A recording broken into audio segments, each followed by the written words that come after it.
রাজশাহীর বাঘায় আওয়ামী লীগ নেতা হত্যার ঘটনায় সিটি মেয়র AHM খায়রুজ্জামান লিটনের মদদের অভিযোগ করেছেন এমপি শাহরিয়ার আলম। তবে এই অভিযোগকে ভিত্তিহীন দাবি করে লিটন বলেছেন, লাশ নিয়ে রাজনীতি করা হচ্ছে।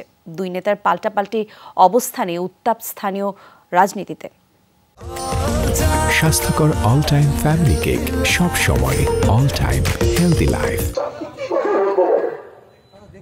দুপক্ষের সংঘর্ষে আহত হওয়ার 5 দিন পর মারা যান বাঘা উপজেলা আওয়ামী লীগের সাধারণ সম্পাদক আশরাফুল ইসলাম বাবুল। বৃহস্পতিবার সকালে অনুষ্ঠিত হয় জানাজা।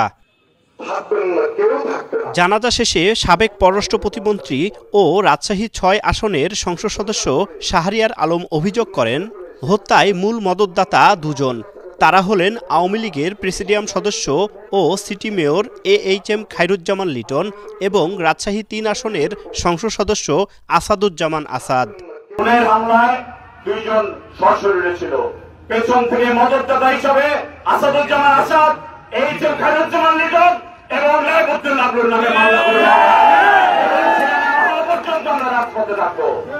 এই অভিযোগের প্রেক্ষিতে নগর ভবনে সংবাদ সম্মেলন করেন মেয়র খায়রুজ্জামান লিটন।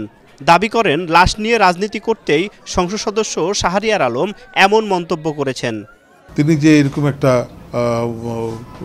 উক্তি করতে পারেন বিদ্বেষমূলক এবং যেটি তার উদ্দেশ্য প্রণোদিত এবং ঈর্ষাপরায়ণ হয়ে তিনি আমাকে আমার ভাবমূর্তি ক্ষুণ্ণ করার জন্য করতে পারেন, এটা আমার বোধগম্য নয়। মনে হচ্ছে যেন এই লাশটি দরকার ছিল, একজনের মৃতদেহ দরকার ছিল, যেটাকে কেন্দ্র করে রাজনীতি করে প্রতিপক্ষকে ঘায়েল করা যায়।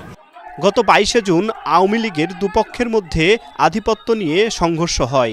এদিকে বাবুল হত্যার ঘটনায় 46 জনের নাম উল্লেখ সহ অজ্ঞাত 200 জনকে আসামি করে মামলা হয়েছে। গ্রেপ্তার হয়েছে বেশ কয়েকজন। তারা সবাই পৌর মেয়র ও উপজেলা চেয়ারম্যানের সমর্থক। তারেক মাহমুদ, যমুনা নিউজ, রাজশাহী।